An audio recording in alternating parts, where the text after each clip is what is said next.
Morning to all of you and welcome back to my online classes. I am doctor Sukh Yadav. Krishna magnet mind में आप सभी का हार्दिक अभिनंदन एवं स्वागत है। हम लोग बात कर रहे हैं human values and environmental studies के विषय में, जो BA BSc और BCom थर्ड सेमेस्टर के सभी स्टूडेंट्स के लिए एक अनिवार्य विषय के रूप में है। और हम लोगों ने अभी तक 50 क्वेश्चंस को सॉल्व कर लिया था। अब आइए हम लोग बात करते हैं 51 ऑनवर्ड बात करेंगे। तो सबसे पहला क्वेश्चन 51 का है, the tiger are found in which of the following biosphere reserve. Tiger जो है किस बायोस्फीयर रिजर्व में पाया जाता है। पहला है थार डिजर्ट बायोस्फीयर रिजर्व, दूसरा है नीलगिरी बायोस्फीयर रिजर्व, तीसरा है नामधापा बायोस्फीयर रिजर्व और चौथा है सुंदरबन बायोस्फीयर रिजर्व। तो इसमें जो सही ऑप्शन होगा वो ऑप्शन होगा option number D, Sundarbans biosphere reserve, जो वेस्ट बंगाल पश्चिम बंगाल में है ना। तो सुंदरबन बायोस्फीयर रिजर्व में क्या पाया जाता है, टाइगर पाया जाता है। ठीक, तो इट इज़ मोस्ट इम्पॉर्टेंट, आप इसको रिमार्क कर लेंगे। करीब करीब बहुत सारे एग्जांपल्स में ये पूछा गया है। ठीक, तो कहाँ पाया जाता है, सुंदरबन बायोस्फीयर रिजर्व में। आइए बात करते हैं question number 52। Lions are found in, पहला है गिर फॉरेस्ट, दूसरा है वेस्टर्न घाट, तीसरा है सुंदरबन और चौथा है बुक्सा फॉरेस्ट। तो इसमें जो सही ऑप्शन होगा ऑप्शन नंबर ए सही होगा, गिर फॉरेस्ट में। तो लायन कहाँ पाए जाते हैं, गिर फॉरेस्ट में पाए जाते हैं। इस प्रकार से ऑप्शन नंबर ए सही होगा। आइए बात करते हैं question number 53। National park associated with conservation of the one horn rhinoceros, अर्थात जो वन हॉर्न राइनोसेरस होते हैं वो कहाँ पाए जाते हैं, किस नेशनल पार्क में पाए जाते हैं। पहला है काजीरंगा, दूसरा है रणथंभौर, तीसरा है कॉर्बेट नेशनल पार्क और चौथा है वैली ऑफ फ्लावर। तो इसमें सही ऑप्शन होगा काजीरंगा में। कहाँ पाए जाते हैं, काजीरंगा नेशनल पार्क में वन हॉर्न राइनोसेरस को रखा गया है। इस प्रकार से ऑप्शन नंबर ए सही होगा। आइए बात करते हैं question number 54। Algal blooms result in, जैसा कि मैंने प्रीवियस वीडियो सेगमेंट्स में भी देखा था कि जब आसपास के हमारे जो गड्ढे तालाब पोखरे होते हैं, अगर वो हमारे गांव के आसपास में है, जिसमें गाय भैंस जितने भी मवेशियां होती हैं, अगर उनके गोबर बह के जाते हैं तो वहाँ बहुत ज़्यादा न्यूट्रिएंट्स हो जाता है, जिसकी वजह से इतना ज़्यादा पोषक तत्व हो जाने की वजह से उसमें कुछ एल्गी जो होते हैं बहुत ज़्यादा बहुत ट्रिमेंडस मात्रा में हो जाते हैं। तो उसको हम एल्गल ब्लूम्स कहते हैं और वो पूरे पानी के सरफेस को कवर कर लेता है, पूरे पानी को ढक लेता है, जिसको हम काई कहते हैं। तो काई के रूप में पानी जब पूरा ढक जाता है तो इस प्रक्रिया को हम यूट्रोफिकेशन कहते हैं। क्या कहते हैं, यूट्रोफिकेशन, अर्थात बहुत ज़्यादा काई हो जाते हैं, पानी के पूरे सरफेस को कवर कर लेते हैं, तो उसको हम एल्गल ब्लूम कहते हैं। बहुत ज़्यादा एल्गी बन जाते हैं, कौन वाले, काई वाले, है ना। तो इस प्रकार से जब पूरा पानी कवर हो जाता है इस प्रोसेस को हम क्या कहते हैं, यूट्रोफिकेशन कहते हैं। तो इस प्रकार से इसमें ऑप्शन नंबर बी सही होगा। एल्गल ब्लूम रिजल्ट इन, पहला है ग्लोबल वार्मिंग, दूसरा है यूट्रोफिकेशन, तीसरा है सेलेनाइजेशन और चौथा है बायोमैग्निफिकेशन। तो इसमें ऑप्शन नंबर बी सही होगा, उसको हम यूट्रोफिकेशन के नाम से जानते हैं। आइए बात करते हैं question number 55। Is used is measuring the magnitude of the earthquake, अर्थात अर्थक्वेक जो भूकंप होता है उसकी तीव्रता को मापने के लिए कौन सा मीटर यूज किया जाता है। पहला है बैरोमीटर, दूसरा है सेस्मोमीटर, तीसरा है एनीमोमीटर और चौथा है थर्मोमीटर। तो इसमें जो सही ऑप्शन होगा सेस्मोमीटर। तो जो अर्थक्वेक की तीव्रता मापी जाती है, उसका जो मैग्नीट्यूड मापा जाता है उसको हम क्या कहते हैं, सेस्मोमीटर कहते हैं। तो सेस्मोमीटर से नापते हैं। इस प्रकार से ऑप्शन नंबर बी सही होगा। आइए बात करते हैं question number 56। Who publish red list, अर्थात रेड लिस्ट किसने पब्लिश किया, जो रेड डाटा लिस्ट होता है उसने किसने पब्लिश किया। पहला है WWF, दूसरा है IUCN, तीसरा है MAB और चौथा है IBWL। तो इसमें जो सही ऑप्शन होगा IUCN, है ना। IUCN ने रेड डाटा बुक जो है वो पब्लिश किया। इस प्रकार से ऑप्शन नंबर बी सही होगा। आइए बात करते हैं question number 57। Covering the soil surface by the straw leaves और ग्रॉसेस इज नोन एज, जब सॉइल के सरफेस को, मिट्टी के सरफेस को आप देखे होंगे खेत वगैरह में कि मिट्टी के कवर को क्या, मिट्टी के सरफेस को किससे कवर कर दिया जाता है, स्ट्रा से, किसी प्रकार से घास से, पुआल से, है ना, लीफ से, पत्तियों से, ग्रासेस से। तो इस प्रक्रिया को हम क्या कहते हैं, लीचिंग, दूसरा है मल्चिंग, तीसरा है टेरेसिंग और चौथा है क्रॉप रोटेशन। तो सही ऑप्शन होगा, उसको क्या कहते हैं, मल्चिंग कहते हैं। क्या कहते हैं, मल्चिंग कहते हैं। जब सॉइल सरफेस को किसी स्ट्रा से ना, अर्थात खरपतवार से या पत्तियों से या फिर घास से कवर कर दिया जाता है, तो इस प्रक्रिया को हम क्या कहते हैं, मल्चिंग कहते हैं। तो इस प्रकार से ऑप्शन नंबर बी सही होगा। आइए बात करते हैं question number 58। A disease not caused by the water pollution, water pollution से कौन सी बीमारी नहीं होती है। पहला है जॉन्डिस, दूसरा है कॉलेरा, तीसरा एड्स और चौथा है डिसेंट्री। तो इसमें सही ऑप्शन होगा एड्स। एड्स एक प्रकार के वायरस से होता है जिसको हम HIV कहते हैं, ह्यूमन इम्यून वायरस कहते हैं। और ऊपर के जॉइंडिस, कॉलरा, डिसेंट्री, ये सब वाटर पोल्यूशन की वजह से होता है। जब कंटामिनेटेड वाटर हम लोग पीते हैं तो उससे ये बीमारी हमको हो जाती है। तो इसमें ऑप्शन नंबर सी होगा। एड्स जो है ये वाटर पोल्यूशन से नहीं बल्कि ये वायरस से होता है, जिसको हम HIV कहते हैं। आइए बात करते हैं COD स्टैंड फॉर। COD को हम क्या कहते हैं? तो केमिकल ऑक्सीजन डिमांड, दूसरा है कार्बन एंड ऑक्सीजन डिमांड, तीसरा है क्लाइमेट ऑफ डिजर्ट और चौथा है नन ऑफ द अबव। तो इसको हम कहते हैं केमिकल ऑक्सीजन डिमांड। पहला ऑप्शन सही होगा, ऑप्शन नंबर ए सही होगा, है ना। आइए बात करते हैं question number 60। Red panda a high endangered species is found in which part of the India. जो रेड पांडा है और वो बहुत ज़्यादा संकटग्रस्त, हाईली इंडेंजर्ड स्पीसीज है, संकटग्रस्त प्रजाति के रूप में देखा जाता है।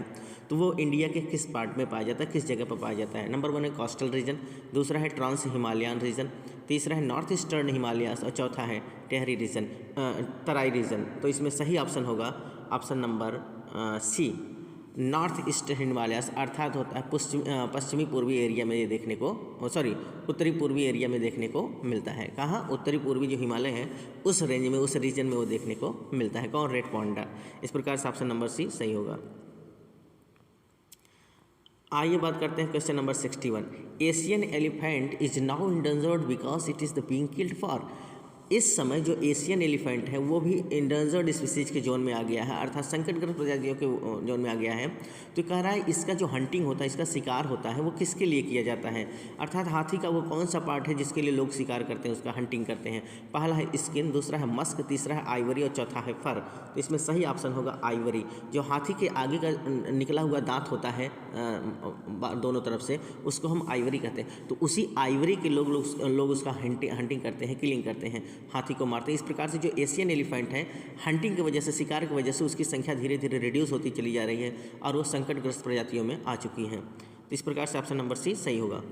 आइए बात करते हैं क्वेश्चन नंबर 62। ट्रॉपिकल लेवल और फॉर्म्ड बाय।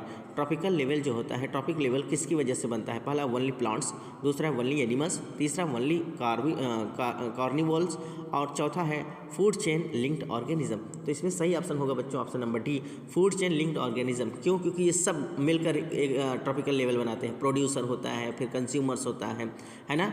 कंज्यूमर्स में हम देखते हैं उसमें हर्बीवोरस आते हैं, कॉर्निवोरस आते हैं, ओमनिवोरस आते हैं, इसके बाद डिकम्पोजर्स होते हैं। तो इस प्रकार जो ट्रॉपिक लेवल बनता है वो सभी ऑर्गेनिज्म के फूड चेन के लिंक से बनता है। तो इस प्रकार से ऑप्शन नंबर डी सही होगा। आइए बात करते हैं question number 63। Process of the photosynthesis is found in. Photosynthesis की प्रक्रिया अगर हम इकोलॉजिकल पिरामिड में देखें, अगर हम इकोलॉजिकल पॉइंट ऑफ व्यू से देखें तो ये दिया गया है जो ऑप्शन डिकम्पोजर्स, दूसरा है प्रोड्यूसर, तीसरा है कंज्यूमर्स, चौथा है टॉप कंज्यूमर्स। इनमें से कौन प्रोड्यूसर है जो हमको भोजन बना के देता है in the presence of the sunlight? तो ऑप्शन कौन सा सही होगा? ऑप्शन नंबर बी सही होगा। आप समझ गए होंगे प्रोड्यूसर्स जो होते हैं जैसे ग्रीन प्लांट्स हो गए, है ना, ग्रासेस हो गई, तो ये सब जो होते हैं ये प्रोड्यूसर्स होते हैं जो भोजन का निर्माण स्वयं करते हैं in the presence of the sunlight के ना। तो ये प्रोड्यूसर्स क्या होते हैं? ये फोटोसिंथेसिस करते हैं। ठीक, इस प्रकार से ऑप्शन नंबर बी सही होगा। आइए बात करते हैं question number 64। The 3R principles in waste management stand for. 3R का क्या मतलब होता है? पहला है रिड्यूस, रीयूज़ एंड रिसाइकिल, दूसरा है reduce, regain and reduce, regain and reuse और तीसरा है रिड्यूस, रिसिट एंड रिफॉर्म और चौथा है रिड्यूस, रिटेन एंड रीगेन। तो इसमें सही ऑप्शन क्या होगा? Reduce, reuse and recycle. आप इसको रिमार्क कर लेंगे। 3R बहुत ज़्यादा पूछा गया है। 3R का क्या मतलब होता है? रिड्यूस मतलब जैसे पॉलीथीन के विषय में कहा गया है कि पॉलीथीन रिड्यूस करिए, घटाइए, अगर आपके पास है तो उसको रीयूज़ करिए और जो वैसे चीज़ें हैं उनको रिसाइकिल करिए, है ना। तो हम जो देखते हैं, अगर हम ये देखें कि जो हम वेस्ट मैनेजमेंट करते हैं उसमें 3R का हम लोग सिद्धांत फॉलो करते हैं, प्रिंसिपल्स फॉलो करते हैं, तो उसको क्या कहते हैं? Reduce, reuse and recycle. ठीक, इस प्रकार से ऑप्शन नंबर ए सही होगा। विच of the following is not an air pollutants. इसमें से कौन एयर पॉल्यूटेंट्स नहीं है? पहला स्मोक, दूसरा है कार्बन डाइऑक्साइड, तीसरा है नाइट्रोजन और चौथा है सल्फर डाइऑक्साइड। तो इसमें जो बच्चों नाइट्रोजन है ये एयर पॉल्यूटेंट्स के अंतर्गत नहीं आता है ना। ये जो नाइट्रोजन है इसमें हमारा जो ऑक्सीडाइजिंग एनवायरनमेंट है उसमें ये नाइट्रोजन देखने को मिलता है, तो ये हमारा एयर पॉल्यूटेंट्स के कड़ी में नहीं आता है और सब एयर पॉल्यूटेंट्स की कड़ी में आते हैं। तो इस प्रकार से ऑप्शन नंबर सी सही है। आइए बात करते हैं question number 66। Who is associated with the Chipko movement. कह रहा है चिपको आंदोलन से कौन जुड़ा हुआ है, कौन उससे एसोसिएट है?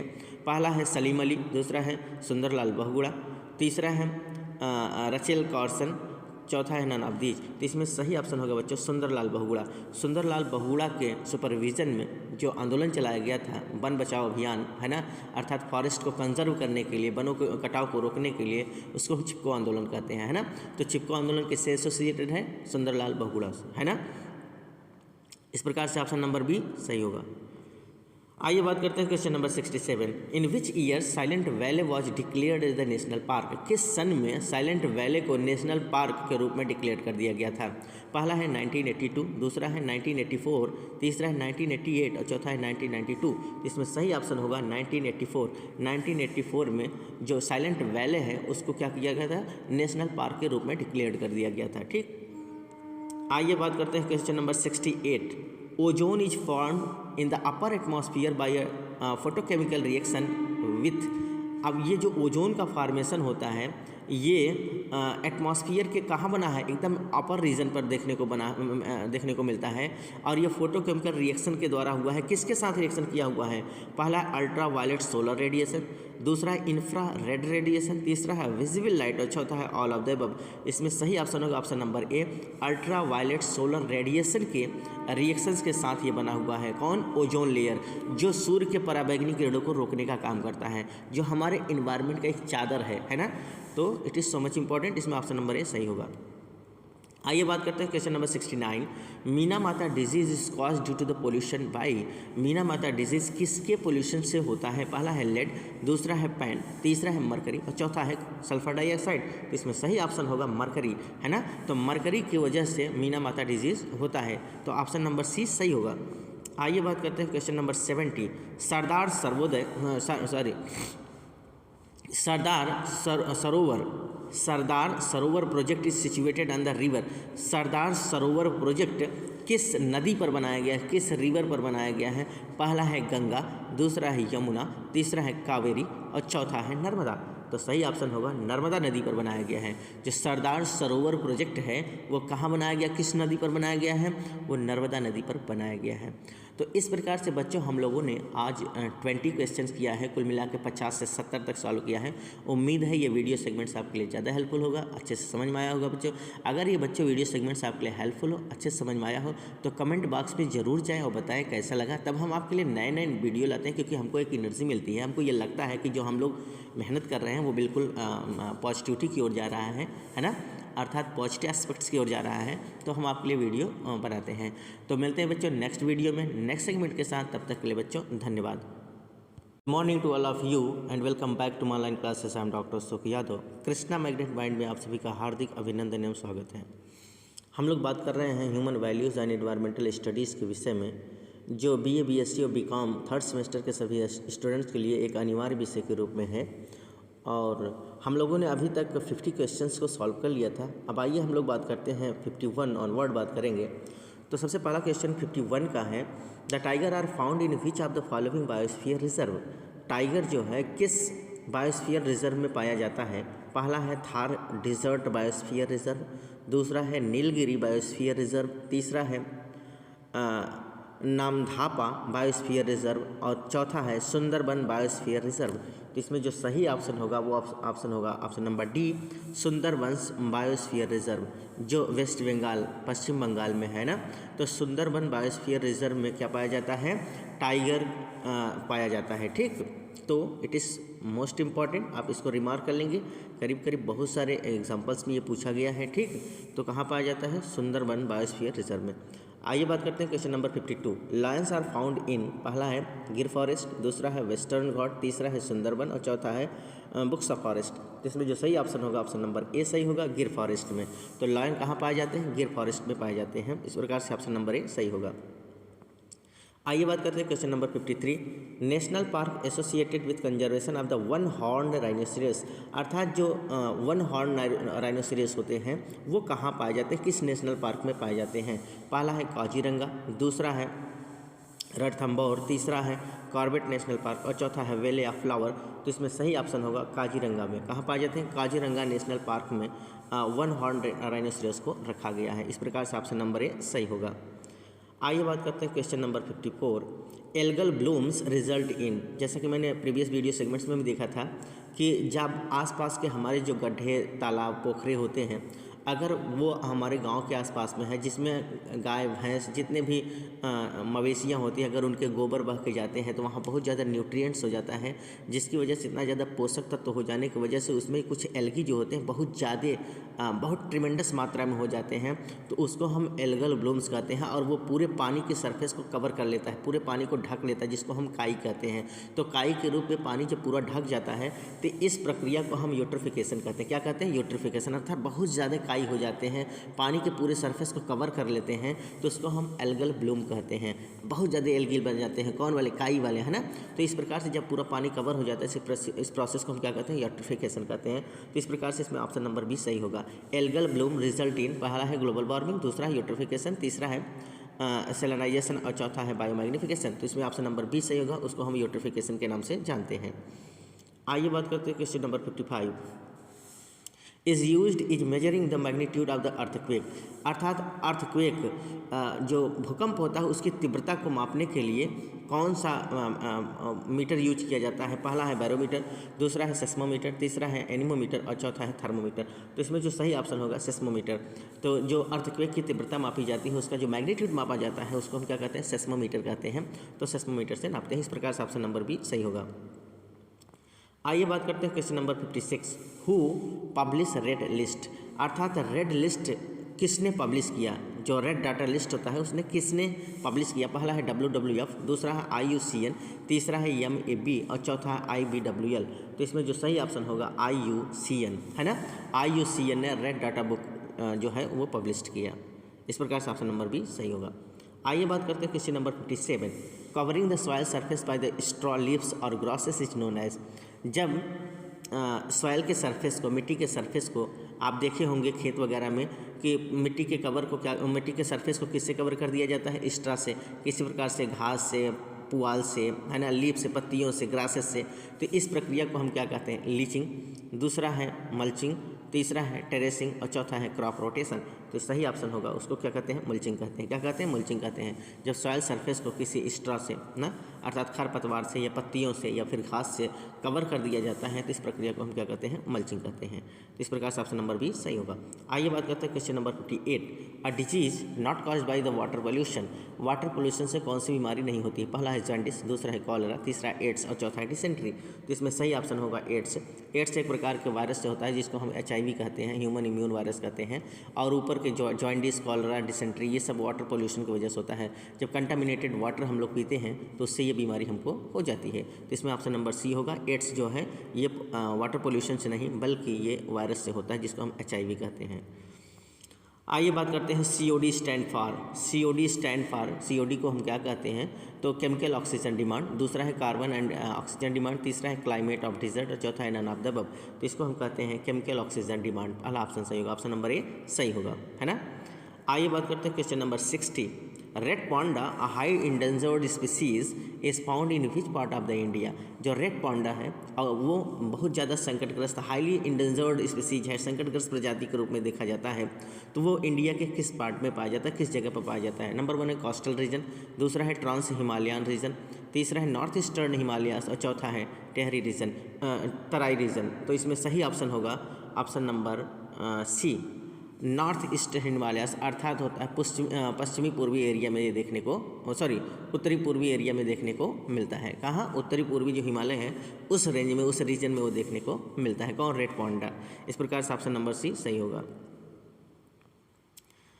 आइए बात करते हैं question number 61। Asian elephant is now endangered because it is the being killed for. इस समय जो एशियन एलिफेंट है वो भी इंडेंजर्ड स्पीसीज के जोन में आ गया है, अर्थात संकटग्रस्त प्रजातियों के जोन में आ गया है। तो कह रहा है इसका जो हंटिंग होता है, इसका शिकार होता है वो किसके लिए किया जाता है? अर्थात हाथी का वो कौन सा पार्ट है जिसके लिए लोग शिकार करते हैं, उसका हंटिंग करते हैं? पहला है स्किन, दूसरा है मस्क, तीसरा है आइवरी और चौथा है फर। तो इसमें सही ऑप्शन होगा आइवरी। जो हाथी के आगे का निकला हुआ दांत होता है दोनों तरफ से, उसको हम आइवरी कहते हैं। तो उसी आइवरी के लोग उसका हंटिंग करते हैं, किलिंग करते हैं, हाथी को मारते हैं। इस प्रकार से जो एशियन एलिफेंट है, हंटिंग की वजह से, शिकार की वजह से उसकी संख्या धीरे धीरे रिड्यूस होती चली जा रही है और वो संकटग्रस्त प्रजातियों में आ चुकी हैं। तो इस प्रकार से ऑप्शन नंबर सी सही होगा। आइए बात करते हैं क्वेश्चन नंबर 62। ट्रॉपिकल लेवल और फॉर्म्ड बाय। ट्रॉपिकल लेवल जो होता है, ट्रॉपिक लेवल किसकी वजह से बनता है? पहला ओनली प्लांट्स, दूसरा है ओनली एनिमल्स, तीसरा ओनली कार्निवोल्स और चौथा है फूड चेन लिंक्ड ऑर्गेनिज्म। तो इसमें सही ऑप्शन होगा बच्चों option number D, food chain linked organism. क्यों? क्योंकि ये सब मिलकर एक ट्रॉपिकल लेवल बनाते हैं। प्रोड्यूसर होता है, फिर कंज्यूमर्स होता है ना। कंज्यूमर्स में हम देखते हैं उसमें हर्बीवोरस आते हैं, कॉर्निवोरस आते हैं, ओमनिवोरस आते हैं, इसके बाद डिकम्पोजर्स होते हैं। तो इस प्रकार जो ट्रॉपिक लेवल बनता है वो सभी ऑर्गेनिज्म के फूड चेन के लिंक से बनता है। तो इस प्रकार से ऑप्शन नंबर डी सही होगा। आइए बात करते हैं question number 63। Process of the photosynthesis is found in. Photosynthesis की प्रक्रिया अगर हम इकोलॉजिकल पिरामिड में देखें, अगर हम इकोलॉजिकल पॉइंट ऑफ व्यू से देखें तो ये दिया गया है जो ऑप्शन डिकम्पोजर्स, दूसरा है प्रोड्यूसर, तीसरा है कंज्यूमर्स, चौथा है टॉप कंज्यूमर्स। इनमें से कौन प्रोड्यूसर है जो हमको भोजन बना के देता है in the presence of the sunlight? तो ऑप्शन कौन सा सही होगा? ऑप्शन नंबर बी सही होगा। आप समझ गए होंगे प्रोड्यूसर्स जो होते हैं जैसे ग्रीन प्लांट्स हो गए, है ना, ग्रासेस हो गई, तो ये सब जो होते हैं ये प्रोड्यूसर्स होते हैं जो भोजन का निर्माण स्वयं करते हैं in the presence of the sunlight के ना। तो ये प्रोड्यूसर्स क्या होते हैं? ये फोटोसिंथेसिस करते हैं। ठीक, इस प्रकार से ऑप्शन नंबर बी सही होगा। आइए बात करते हैं question number 64। The 3R principles in waste management stand for. 3R का क्या मतलब होता है? पहला है रिड्यूस, रीयूज एंड रिसाइकिल, दूसरा है reduce, regain and reuse, reduce, regain and reuse, और तीसरा है रिड्यूस, रिसिट एंड रिफॉर्म, और चौथा है रिड्यूस, रिटेन एंड रीगेन। तो इसमें सही ऑप्शन क्या होगा? Reduce, reuse and recycle. आप इसको रिमार्क कर लेंगे। 3R बहुत ज़्यादा पूछा गया है। 3R का क्या मतलब होता है? रिड्यूस मतलब जैसे पॉलीथीन के विषय में कहा गया है कि पॉलीथीन रिड्यूस करिए, घटाइए, अगर आपके पास है तो उसको रीयूज़ करिए, और जो वैसी चीज़ें हैं उनको रिसाइकिल करिए, है ना। तो हम जो देखते हैं, अगर हम ये देखें कि जो हम वेस्ट मैनेजमेंट करते हैं उसमें 3R का हम लोग सिद्धांत फॉलो करते हैं, प्रिंसिपल्स फॉलो करते हैं, तो उसको क्या कहते हैं? Reduce, reuse and recycle. ठीक, इस प्रकार से ऑप्शन नंबर ए सही होगा। विच of the following is not an air pollutants. इसमें से कौन एयर पॉल्यूटेंट्स नहीं है? पहला स्मोक, दूसरा है कार्बन डाइऑक्साइड, तीसरा है नाइट्रोजन और चौथा है सल्फर डाइऑक्साइड। तो इसमें जो बच्चों नाइट्रोजन है ये एयर पोल्यूटेंट्स के अंतर्गत नहीं आता है ना। ये जो नाइट्रोजन है इसमें हमारा जो ऑक्सीडाइजिंग एनवायरनमेंट है उसमें ये नाइट्रोजन देखने को मिलता है, तो ये हमारा एयर पोल्यूटेंट्स के कड़ी में नहीं आता है, और सब एयर पोल्यूटेंट्स की कड़ी में आते हैं। तो इस प्रकार से ऑप्शन नंबर सी सही है। आइए बात करते हैं question number 66। Who is associated with the Chipko movement. कह रहा है चिपको आंदोलन से कौन जुड़ा हुआ है, कौन उससे एसोसिएट है?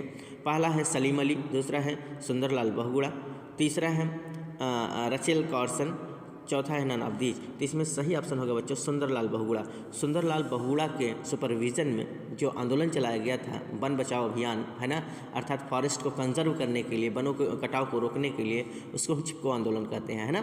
तो चिपको आंदोलन किससे एसोसिएटेड है? सुंदरलाल बहुगुणा से, है ना।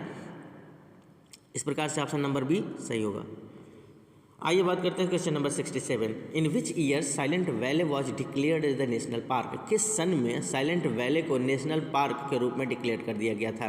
पहला है 1982, दूसरा है 1984, तीसरा है 1988 और चौथा है 1992। इसमें सही ऑप्शन होगा 1984। 1984 में जो साइलेंट वैले है उसको क्या किया गया था? नेशनल पार्क के रूप में डिक्लेयर कर दिया गया था। ठीक, आइए बात करते हैं question number 68। Ozone is formed in the upper atmosphere by a photochemical reaction with.